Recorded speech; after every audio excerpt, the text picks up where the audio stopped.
us Christ. We pray, O Lord, that you will cause us to see Him as we open your word, that we would continue to trust Him, love Him, and together pursue and treasure Him. Lord, show us Christ, reveal your glory as we open now your word. In your name, Lord Jesus, we pray. Amen. We come now sa isa sa mga important na juncture ng study natin ng Book of Ephesians. We are now in Ephesians chapter 4 verses 1 to 6. Ephesians chapter 4 verses 1 to 6. Please open your Bibles and let's read together Ephesians chapter 4 verses 1 to 6. I would like to request everyone to please stand as we read the Word of God. Ephesians 4 verses 1 to 6. I therefore, a prisoner for the Lord, urge you to walk in a manner worthy of the calling to which you have been called, with all humility and gentleness, with patience, bearing with one another in love, eager to maintain the unity of the Spirit in the bond of peace.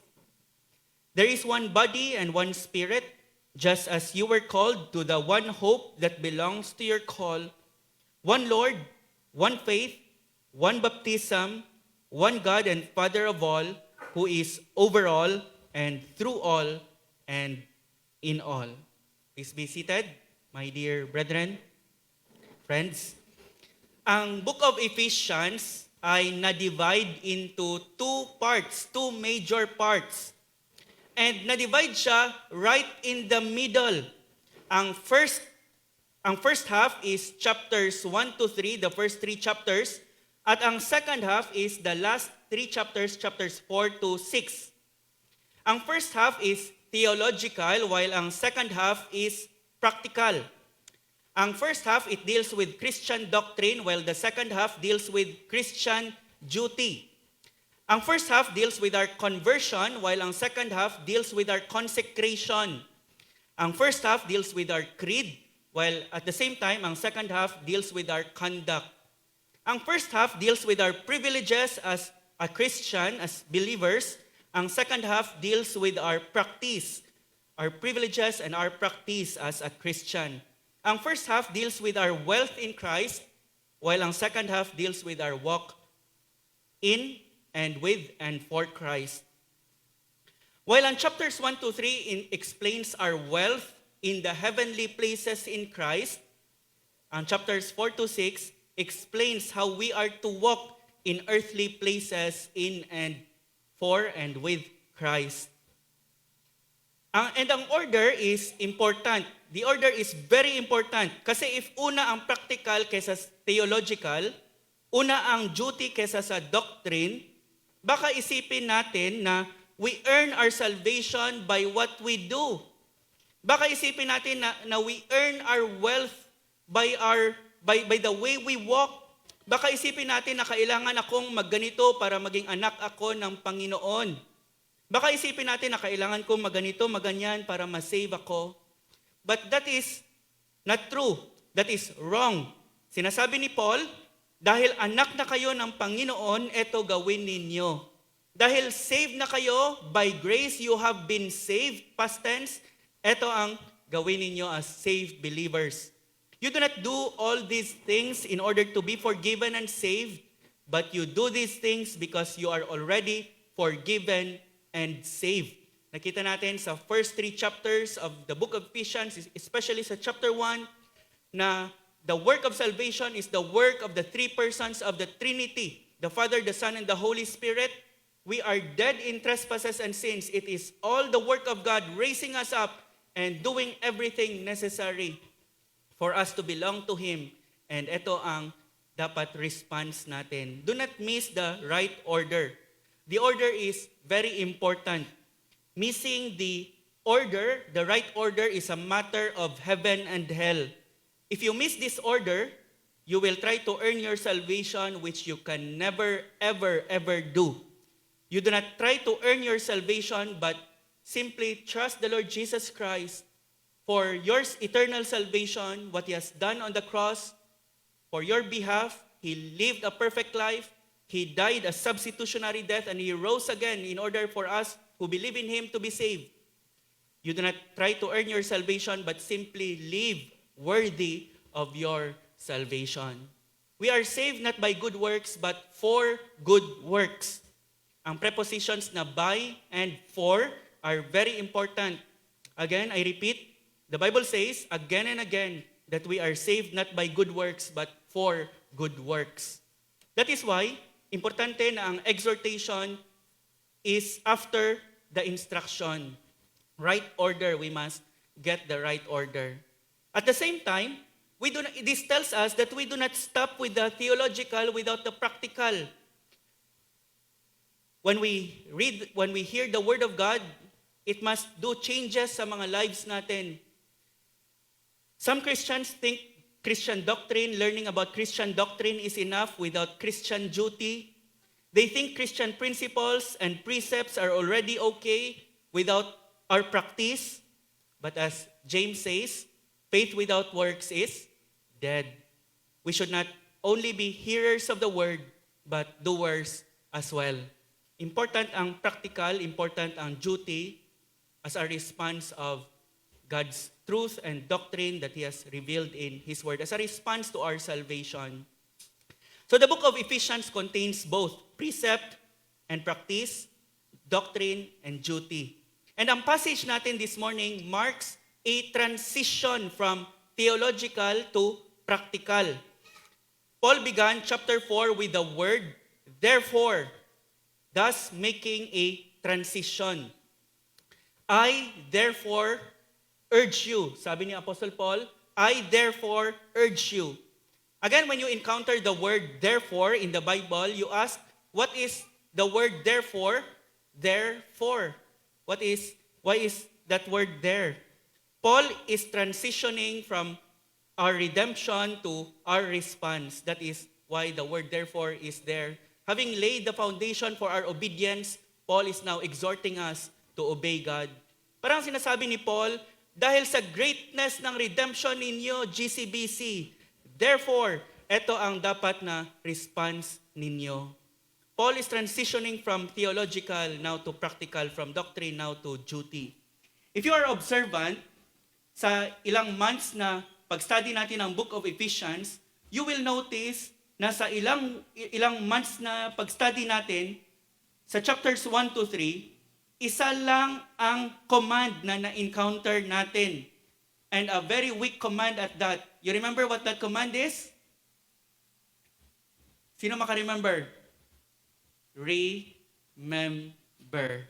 That is the command. Remember. Sabi ni Apostle Paul, remember that at one time, this was you, but this is what God has done. Chapter 2, verse 12, just remember. Do not do anything yet. Just remember what God has done for you. Isang command lang sa buong chapters 1 to 3. Isang command.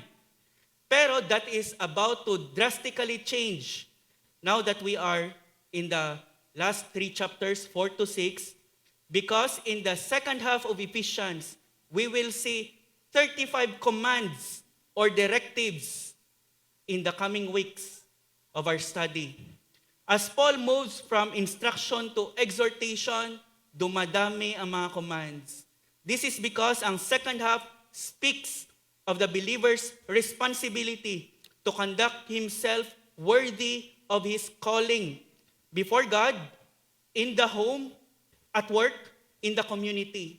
Ang mga binanggit ni Apostle Paul na mga glorious and magnificent truths in chapters 1 to 3, it should make changes in the way we live.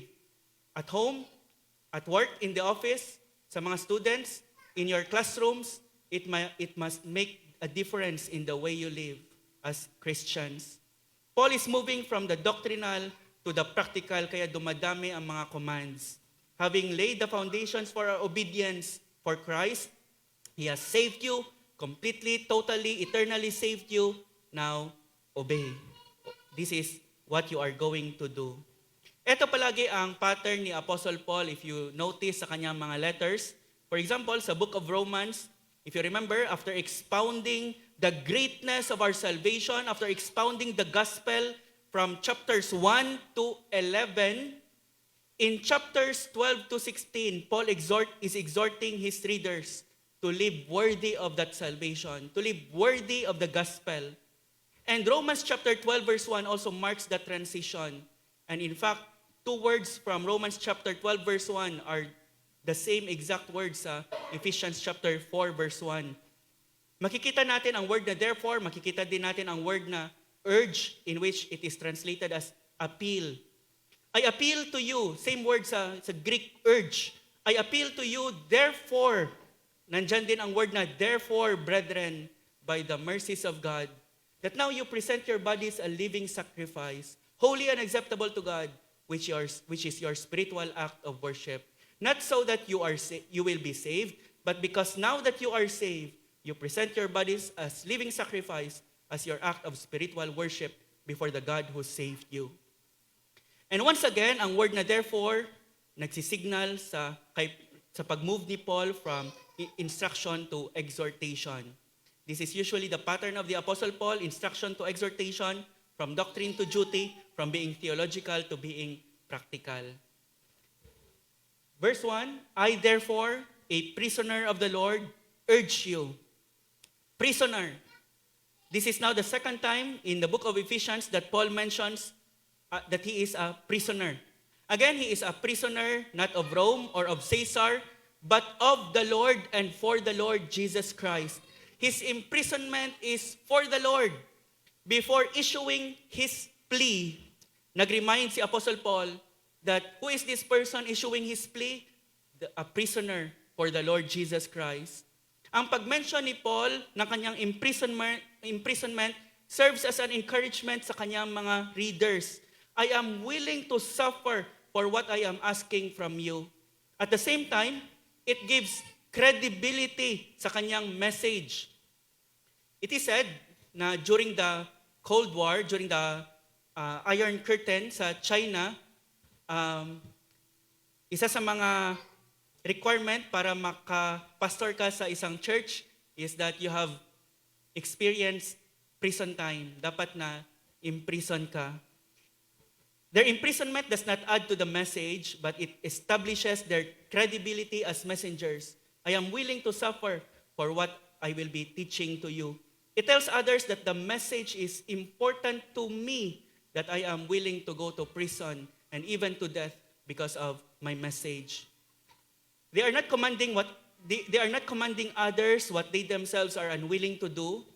Paul is commanding these Ephesian believers, urging them, pleading for them for something that he is not only willing to do, but something that he is willing to suffer for. I therefore, a prisoner for the Lord, urge you. Paul does not issue a command, he pleads, he begs, GCBC, I urge you, I plead with you. Walang sapilitan sa Christian life. At the end of the day, it is between you and the Lord. It is between you and the Lord. Because at the end of the day, at the end of our lives, it is you who is going to face the Lord. And so, hindi namin milit si Apostle Paul. He is saying, I urge you. I remember how Paul wrote to Philemon, gusto na save ang slave ni Philemon na si Onesimus sa prison and na nakasama ni Apostle Paul, and he was a runaway slave na may utang sa kay Philemon. Hindi niya sinabi sa kay Philemon na, Philemon, itong gawin mo, tanggapin mo uli si Onesimus dahil na-save na siya. Ano sabi ni Apostle Paul? Though I am bold enough in Christ to command you to do what is required, yet for love's sake, I prefer to appeal to you. I, Paul, an old man and now a prisoner also for Christ Jesus, I appeal to you for my child Onesimus, whose father I became in my imprisonment. Galing ni Apostle Paul, this prisoner, gentle prisoner, he appeals rather than commands. This prisoner urges, I therefore, a prisoner of the Lord, urge you. Urge you to what? Urge you to walk in a manner worthy of the calling to which you have been called. This is Paul's appeal. Simply to walk in a manner worthy of their calling. Not to run, but simply to walk. Maraming mga Christians, they want to run for the Lord Jesus Christ. But before you can run for Jesus, you need to learn to walk in a certain way first.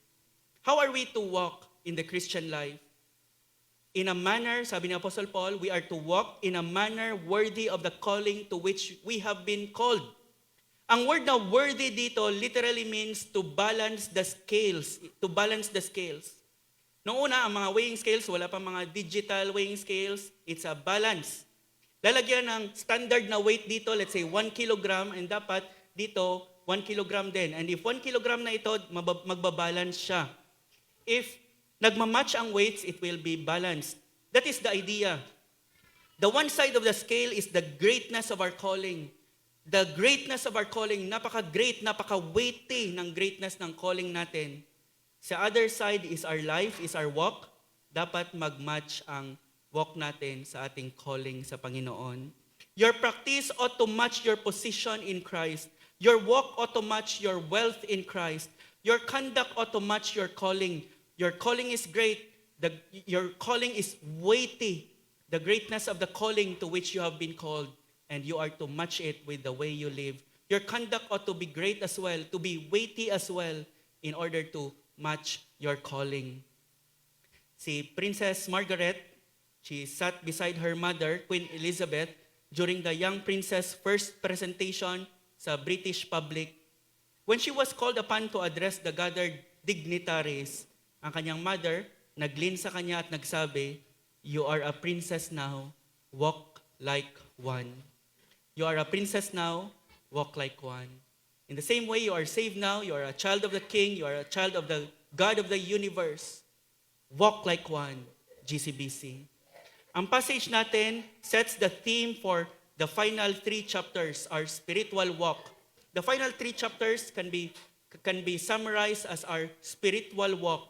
There is a kind of walk which matches our spiritual wealth.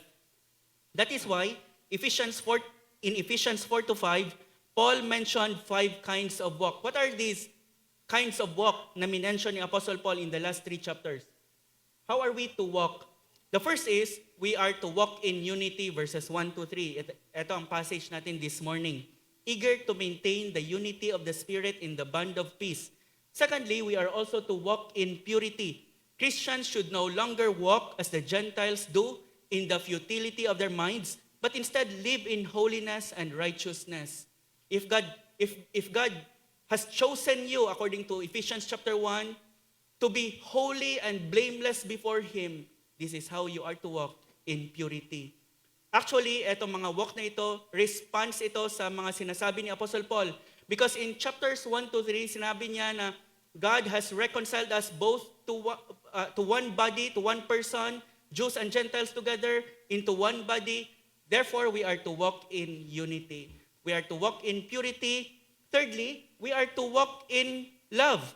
Walk in love as Christ loved us and gave Himself up for us.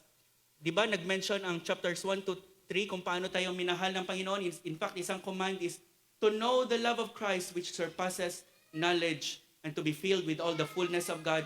Now, therefore, walk in love just as Christ has loved you. Fourthly, walk in the light. Walk as children of light, Ephesians chapter 5 verse 8 says.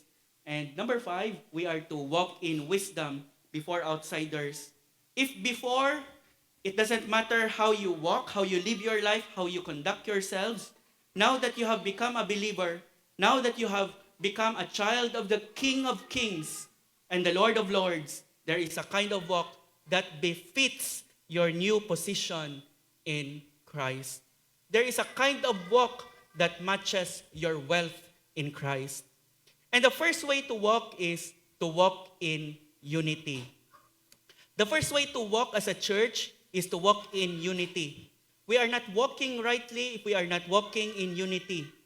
If may mga divisions sa church, we are not walking rightly as a church. Notice, and this is amazing, sa lahat ng mga admonition to walk in a certain way, to walk in unity ang pinakauna. To walk in unity ang pinakauna. This means para sa Holy Spirit who inspired these texts, unity is very important. We will also be called to walk in purity, to walk in love, to walk in light, to walk in wisdom. But first, we are to walk in unity. The unity of the church is also important because it affects our witness for the Lord Jesus Christ.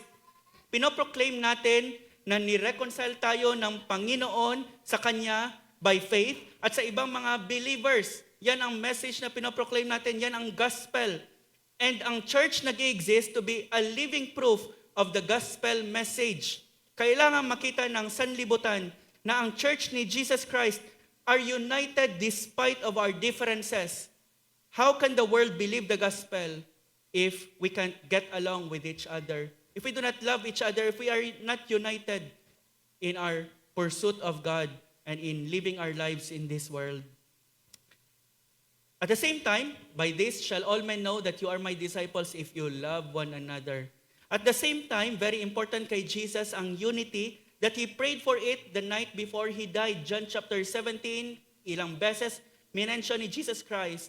Sa John chapter 17, isa sa mga last prayers niya while He was here on earth, the unity of His people. Sabi niya, John chapter 17 verse 11, Holy Father, keep them in your name, which you have given me, that they may be one, even as we are one. That they may be one. Holy Father, keep them in your name. John 17:22 to 23, the glory that you have given me, I have given to them, that they may be one, even as we are one. I in them and you in me, that they may become perfectly one, so that the world may know that you sent me and loved them even as you loved me. How will the world know that God has sent Jesus Christ? When the believers are one. Very important kay Jesus ang unity. The book of Ephesians says, He purchased our unity with His own blood. Sabi ng Ephesians 2:13 to 14, but now in Christ Jesus, you who once were far off have been brought near by what? What was the price of our being brought near into the family? By the blood of Christ. For He Himself is our peace, who has made us both one, and has broken in His flesh the dividing wall of hostility. Before, my dividing wall of hostility between God and us, and my dividing wall of His hostility between man and man, between God and man, and between man and man, my dividing wall of hostility. But Jesus Christ, in His flesh, by His death, through the cross, has broken down the dividing wall of His hostility, so that Jews and Gentiles can worship as one and love God together, pursue God together as one, so that man and woman, so that people of different personalities may be united together as one. His blood cost Him our unity. That is how important our unity for the Lord Jesus Christ. To go against the unity of the body is to go against Jesus Christ, the head of the body, who purchased unity for His body with His own precious blood. 3 things about unity we can see in our passage this morning. And the first that I want to point out about unity is the plea for unity. The plea for unity. Second half of verse 2. Eager to maintain the unity of the Spirit in the bond of peace. It is the unity of the Spirit. It is not we who produces that unity. It is the Spirit. But while we do not produce it, we are to preserve it. We are to maintain it. We do not make or manufacture spiritual unity. It is the job of the Spirit. Ang job natin is simply to maintain it. And we should be eager to do it, eager to maintain the unity of the Spirit in the bond of peace, eager to maintain it. It means eager, it means you are to do your best to make every effort immediately. How do we maintain spiritually? How do we maintain spiritual unity in the church? By acting in love towards one another, by speaking words that build up, by speaking the truth but in love, by praying together and for one another, by refusing to listen to gossip, by not arguing about the non-essentials, by asking forgiveness when you are wrong, by humbling ourselves before one another, by being slow to take offense, by forgiving as Christ has forgiven you. There are things worth fighting about. Sabi ni Martin Luther, let there be unity where possible, but truth at all costs. Unity where possible, but truth at all costs. Unfortunately, maraming mga Christians nagdi-divide, hindi naman over biblical truth. At times, it is simply just because of personal preferences and selfish interests. Churches fight, split, because of some unworthy, sinful conflicts. Hindi naman over major, biblical, non-negotiable truths. Ang text natin begins this practical instruction for Christian living. It calls us to walk in unity. Again, we are not walking rightly if we are not walking in unity. The plea for unity. Second that we can see sa passage natin is the prerequisite for unity. That is why sinulat ang mga ito bago ang plea for unity because ang ito ay mga prerequisites. Hindi mo pa ma-take up ang ibang mga courses, particularly unity, kung walang mga prerequisites na ito. What are the prerequisites for unity? You can find that in the beginning of verse 2. With all humility and gentleness, with patience bearing with one another in love, eager to maintain the unity of the Spirit in the bond of peace. You see the prerequisites? Ano ang mga prerequisites for spiritual unity? The first is humility. The second is gentleness. The third is patience. And the fourth is bearing with one another in love. We can divide these into two, our action and our reaction. We maintain unity by our action and by our reaction. First is by our action. First two, humility and gentleness. That is by our action, the way we act. We should be humble, we should be gentle. With all humility. Humility is the Greek word for lowliness of mind. Kinombine ang dalawang Greek words, lowliness and mind, lowliness of mind into one word, that is humility translated into English. Ang term na humility is not found in Latin and Greek vocabularies sa time ni Apostle Paul.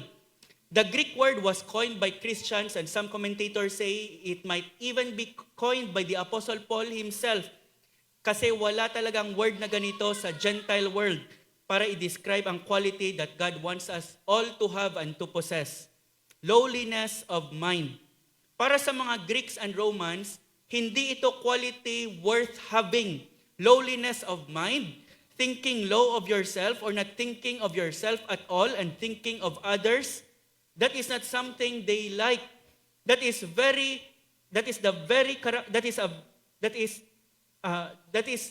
characteristics of non-Christians. They always want to be first. They always want to be great. They always want to be high and lifted up. They want to exalt themselves over and above others.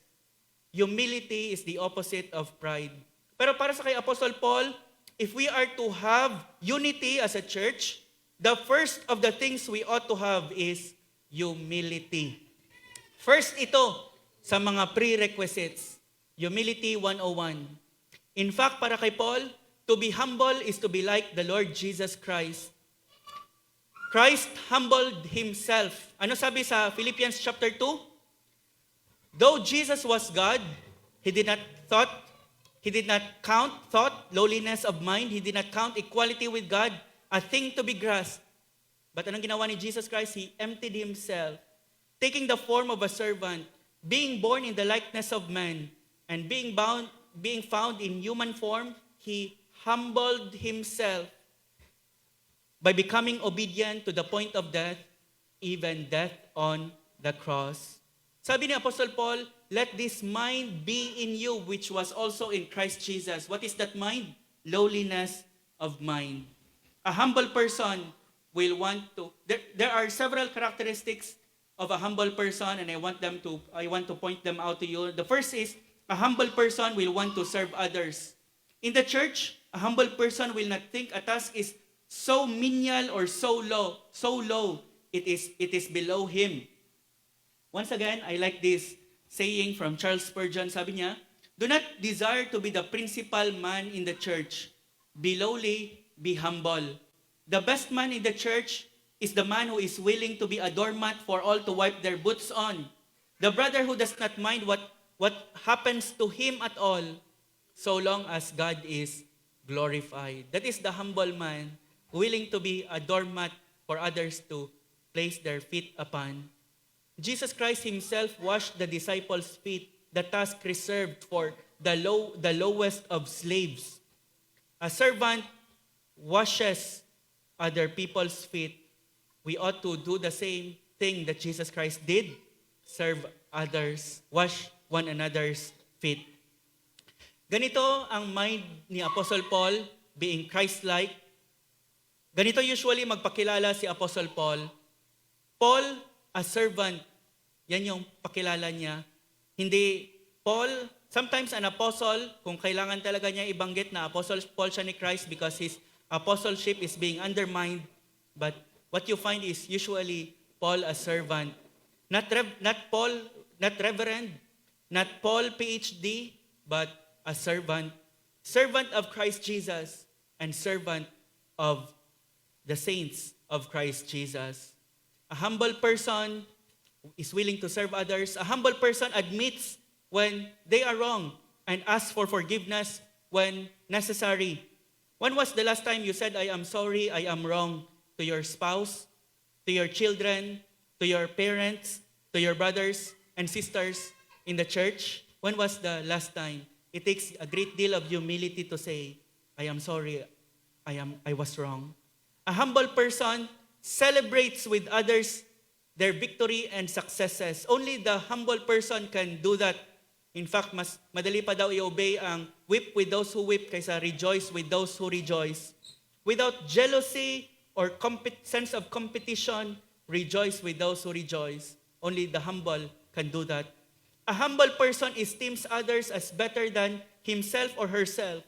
In humility, count others better than yourselves. A humble person doesn't have to win the argument every time. They'd rather win back a brother than to prove a point. A humble person is quick to pass over others' offenses. They know they have been forgiven much of God, and so they can quickly forgive. A humble person never boasts. Alam niya, it all comes from God. And so if ever he or she boasts in the Lord. All glory be to Christ. Kinanta natin kanina. That is humility. Secondly, gentleness. Gentleness. The prerequisite for unity, gentleness. To be gentle is to be like the Lord Jesus Christ. The only time dinescribe ni Jesus Christ ang kanyang heart is in Matthew chapter 11 verse 29. Ano sabi ni Jesus Christ sa heart niya? I am gentle and lowly in heart. I am gentle and lowly in heart. To be gentle, therefore, is to be like the Lord Jesus Christ. Gentleness is meekness. And meekness does not mean weakness. Meekness does not mean weakness. It is strength under control. The most powerful person in the universe, Jesus Christ, God Himself, says He is gentle in heart. It is not weakness, but it is strength, power under control. In fact, ang Greek word dito, na ginamit dito for gentle, is also used to describe three things. Number one, a horse. The other is a medicine. The third is a wind. A tame horse can be very helpful. It can assist a person in his travels, especially nung una na wala pang mga mga transportation, mga mechanized transportation. But we know the power of a wild horse. A wild horse needs to be tame para magamit mo siya. A proper dosage of medicine can ease pain and heal diseases. But it must be taken in proper dosage because an overdose can kill you. Its strength must be under control. A gentle breeze relieves and refreshes, especially ngayon na mainit ang panahon, how a gentle breeze refreshes. But hurricanes and tornadoes are also winds, and it carries houses, it carries cars, and even ships, and destroy them. Strength must be under control. Sa tatlong illustration na ito, we can find strength under control. In the same way, it doesn't mean a gentle Christian is weak. If you are gentle sa office, it doesn't mean you are weak. It simply means you have your strength under control. If you are gentle sa classroom, it doesn't mean you are weak. It simply means you have your strength under control. Matthew 5:5 says, "Blessed are the meek, for they shall inherit the earth." Gentleness, meekness, the second prerequisite for unity. Thirdly, with patience. This is in the category of reaction, how you react. The third is with patience. Patience in the Greek word literally means long-tempered. Long-tempered. Wala nang word na ganyan ngayon sa English. Long-tempered kasi lahat short-tempered na. God wants us to be long-tempered in this world in this world of short-temperedness. Ang English equivalent niya ay long-suffering. Long-suffering, you suffer long.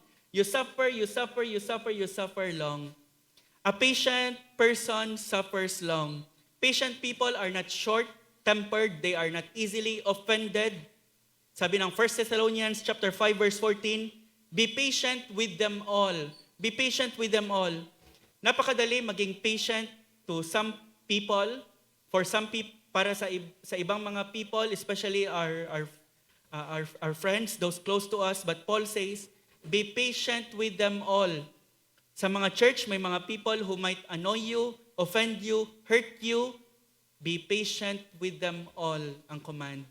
The early church father, si John Chrysostom, he defined long-suffering as the spirit that has the power to take revenge, but never does. Power to take revenge, but never does. It is characteristic of a forgiving, generous heart.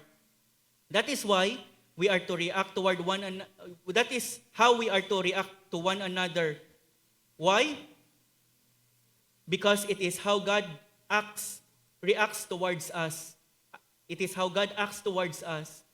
Exodus 34 verse 6, the Lord, a God merciful and gracious, slow to anger, and abounding in steadfast love and faithfulness.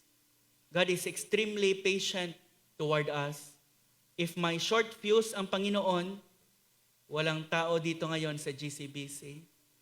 God had been long-suffering, ever patient towards us, and that is how we are to react to our neighbors, especially our brothers and sisters in the church.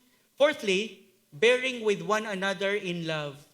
Bearing means to permit, to endure, to suffer. You don't have to put up with everything wrong that has been done to you. You choose to bear with one another in love. Christian love is marked by fellowship, forgiveness, and forbearance. Sabi ng Colossians chapter 3 verse 13, bearing with one another, and if one has a complaint against another, forgiving one another, as the Lord has forgiven you, so you also must forgive. Bearing with one another. That is the fourth prerequisite for unity. How we act, how we react. How we act, we must be humble and gentle. How we react, we must be patient, bearing with one another. And may inadsipol na phrase, in love. Kasi pwede lang naman na you bear with another person, pero you try to avoid him, and if he does you wrong, you simply bear with him. Pero iba ang love. Love seeks to do him good, to do that person good, even the person who has wronged you. Bearing with one another in love. Prerequisite for unity, how we act, how we react. Our action and our reaction. One wrong action, one wrong reaction can destroy unity within the body. The prerequisites for unity. The plea for unity, the prerequisites for unity. And the third thing that we can see is the premise for unity. Verses 4 to 6. There is one body and one spirit, just as you were called to the one hope that belongs to your call, one Lord, one faith, one baptism, one God and Father of all, who is over all and through all and in all. This is the premise, the ground, the reason for why we should be one. Because there is only one body, one Spirit, one Lord, one faith, one baptism, one God and Father of all. This is the cause or the ground for our unity, the premise for unity. There is only one body, We belong to one body only.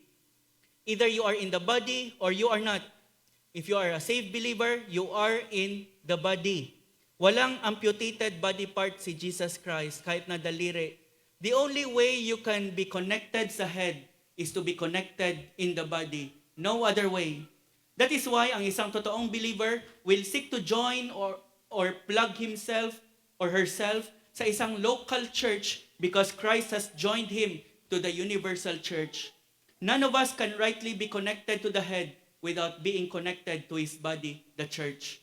A person who is not connected sa body, the church, online worship pa rin, or bench warmer lang, or church hopping pa rin, that person is not rightly connected to the head because he is not rightly connected to the body. We belong to one body, and because we belong to one body, we can be united. Iba-iba ang mga gifts natin. Iba-iba ang mga functions natin sa body. Iba-iba ang mga personalities natin. But we can be united in one goal of building the body and glorifying the head. If you saw, just like the parts of the body parts, the hand does not do something that is for the detriment of the other parts of the body. Hindi nagsasabi ang mata na wala siyang pakialam sa ibang parts ng body. But every part of the body, if it is properly working, works together in unity for the building up of the body. And if you sow discord in the body, you dishonor the head of the body. And not only that, if you sow discord in the body, you are destroying nothing but yourself, since you also are part of the body. One body. Second premise for unity is we have one spirit. If you are a Christian, you have the Holy Spirit. If anyone does not have the Spirit of Christ, he is none of his, Apostle Paul says to the Romans. The same Holy Spirit dwells in all of us. If the Holy Spirit dwells in you, he will enable you to make every effort to keep the unity of the Spirit in the bond of peace. We all have one Spirit. The third is, we all have one hope. Isa lang ang hope natin. We have one hope that belongs to our call. That is to be free from sin, to love God, and to enjoy Him to the fullest for all eternity. That is our one hope. And in pursuit of that hope, we are pilgrims in this life, traveling together into the celestial city. And as pilgrims, hindi dapat tayo mag-away-away kasi same lang naman ang dadatnan natin, same lang naman ang destination natin. May sinasabi minsan na joke na nag-aaway-away kayo ng mga Christians, sa langit pala magkapitbahay lang kayo, and nag-aaway-away kayo. We share one hope, the hope of our calling. Fourthly, one Lord, the Lord Jesus Christ. If we believe in Jesus Christ as our Lord, as our Savior, we should be united with other believers who share the same Lord with us. One faith. Ang faith dito is the body of the doctrines revealed to us in the Word of God. The body of truth we are to believe in, that is the one faith. Jude says we are to contend earnestly for the faith which was once for all delivered to the saints. In essentials of the faith, we should be united. We should be united. We should separate with a person who claims to be a Christian pero hindi naniniwala sa deity ni Jesus Christ. By all means, we should separate from that person. If that person teaches that Jesus Christ has not come in the flesh, is not God, is not man, is not holy God, holy man, sabi pa ni Apostle John, if nagtiteach siya, you are not to welcome him. You are to separate by all means. Pero, if you belong to one faith, you contend together for that one faith. You unite together in the essentials of the faith. In essentials, we should be united. In non-essentials, we can agree to disagree in love. We can agree to disagree in love. Augustine said, and this was quoted by several other Christians in history, sabi niya, in essentials, unity. In non-essentials, liberty. In all things, charity. In essentials, unity. In non-essentials, liberty. In all things, charity. Number 6, one baptism. This is the spiritual baptism, not the physical baptism. Spiritual baptism in which the Spirit baptized us and added us to the body. We share one baptism with all believers. Seventh and last, one God, one Father. One God and Father of all, who is over all and through all and in all. Na-learn natin sa first half of the book of Ephesians that we were all once strangers, aliens, prodigals, but God adopted us into His family. We were once children of wrath, but now we are children of God. The judge who signed our pardon also signed our adoption papers, and He took His robe and brought us home and said, "Come with me. Behold what manner of love the Father has given to us, that we should be called children of God." And so we are. Behold what manner of love. If you are amazed with that love that has adopted you into the family, you will try to unite yourself and please your Father, your loving Heavenly Father. You will try to unite yourself with your brothers and sisters. God has brought us home. That is amazing. Isa sa mga rule in the Father's house is love for one another, love for our brothers and sisters. Our loving Heavenly Father has other children. If we are His children, He wants us to love and be united with all His other children. It would bring sadness, great sadness to a father if ang kanyang children, ang kanyang mga anak ay nag-aaway and they cannot be united. Nung maliit pa kami, and I believe makarelate din kayo, isa sa mga magkukos sa ama namin na ilabas ang kanyang pamalo kung mag-away-away at magsakitan kaming magkakapatid. Tatlo kaming mga lalaki and hindi ma-avoid. Nag-aaway-away, suntukan, minsan kukuha pa ng kutsilyo. And it would not only cause grief sa aming father, but it would cause his belt to come out and para paluin kami.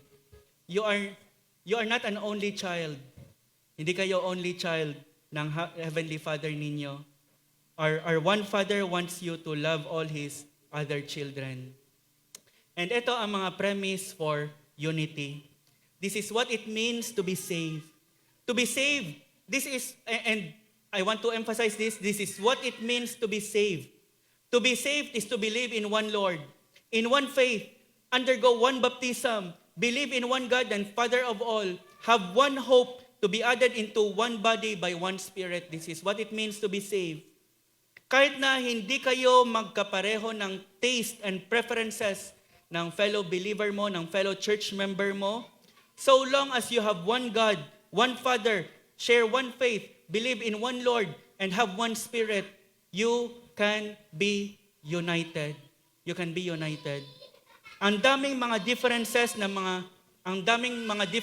mga Christians, but on these big time similarities, they can pursue unity. In others, they can agree to disagree in love. Kahit kami lang ni Rhea, ang daming mga differences.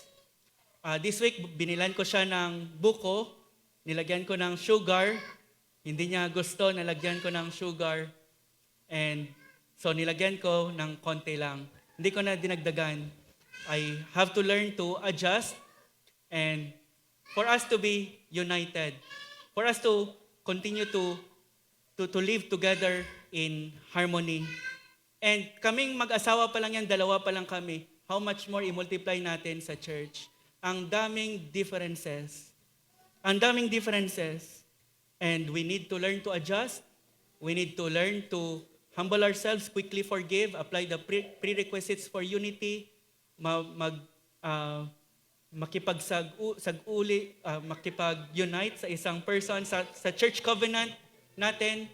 If one person has committed wrong, to immediately, sabi ni Jesus Christ, if you are to worship God and remember that one brother is against you, leave your gift because God will not accept it. Your Father will not accept your gift sa altar. And you leave your gift and you go to your brother and be reconciled to your brother and then offer your gift and worship the Lord. Despite ng ating mga differences, if we are united in the essentials, we can be united. If we can be united in these essentials, kung kakain tayo, we can differ sa mga fast food preferences natin. Kung ang isa Jollibee, isa McDo, isa KFC ang gusto, we can agree to disagree, hindi tayo mag-away. We can differ sa color and preferences ng blinds natin or ng design ng church natin, but we can be united on the essentials. Because if we are united on these essentials, if we are united, we can be united. Unity does not mean uniformity. You do not have to be twins to be together and be united in a family. Unity does not mean uniformity. Kinreate tayo ng Panginoon na may ibang differences, may differences sa gifts, sa personalities, because God wants to be glorified in our diversity. When those who differ, those who are diverse, a group of people are united in loving God, in pursuing Him, in treasuring Him, God is glorified. In fact, if you notice, Paul mentioned the Trinity in verse 4. He mentioned the Spirit. In verse 5, he mentioned the Son. In verse 6, he mentioned the Father. Because the Trinity is an illustration of unity in diversity. The three persons of the Godhead are distinct. They have different roles, but they are completely one. They are unified in every aspect of the divine nature and plan. And these are the premise for our unity. Like the Apostle Paul, I appeal to you, GCBC, to walk in unity. The first way to walk is to walk in unity. And if we are not walking in unity, we are not walking rightly. And ang strategy ni Satan is divide and conquer. Divide and then conquer. If hindi tayo careful, we can easily be an accomplice sa plan ni Satan. Proverbs 6:16-19 says, there are 6 things that the Lord hates, 7 that are an abomination to Him. Haughty eyes, not humble, but haughty eyes, a lying tongue, hands that shed innocent blood, a heart that devises wicked plans, feet that make haste to run to evil, a false witness who breathes out lies, and number 7, one who sows discord among brothers. These are the 7 things that are an abomination to Him. But God's goal for us is for all of us to be united as one. Sabi ng Psalm chapter 133 verse 1, behold how good and how pleasant it is for brothers to dwell together in unity. That is my prayer for this church in the years to come, that we will be united and we will dwell together in unity in the house of our Father. Paano? Each one of us should grow in Christ-likeness. That is why ang foundation for unity is ang teaching ni Apostle Paul on what the Lord Jesus Christ has done sa first half, is particularly sa chapter 3. Because spiritual unity is a result of spiritual maturity. As we grow together in Christ-likeness, we become more united because we become more loving, more forgiving, more gentle, more humble. We become more united with other brothers and sisters. We do not try to pursue unity without looking to the Lord Jesus Christ. The more we look to Jesus Christ, the more Christ-like we become, the more we can be united. That is the secret, looking to Christ, walking in Him, looking at Him, growing in Christ-likeness. And I want to close with a quote by A.W. Tozer in his book, The Pursuit of God. Sabi niya, and napakaganda, has it ever occurred to you that the 100 pianos all tuned to the same fork, to the same tuning fork, are automatically tuned to each other? They are of one accord by being tuned, not to each other, but to another standard to which each one must individually bow. So 100 worshipers in GCBC meeting together, each one looking to Christ, are in heart nearer to each other than they could possibly be, were they to become unity conscious and turn their eyes away from God to strive for closer fellowship. That is a good reminder for us. As we look to Christ, as we tune our hearts to the same tuning fork of Christ and His love, we are all like pianos that are united. We have the same tune. We make harmonious music together to the glory of our God. As we pursue unity, we are not to look to unity, but we are to look to Christ and find unity in and through Him. Let us pray. Father God, we thank you that though we were once strangers and aliens, you have united us to the Lord Jesus Christ by faith. And not only to the Lord Jesus Christ, but to our brothers and sisters. The Spirit Himself produced this unity. Help us, Lord, here in GCBC to maintain it, to be eager to maintain the spirit of unity in the bond of peace. In your name, Lord Jesus, we pray. Amen.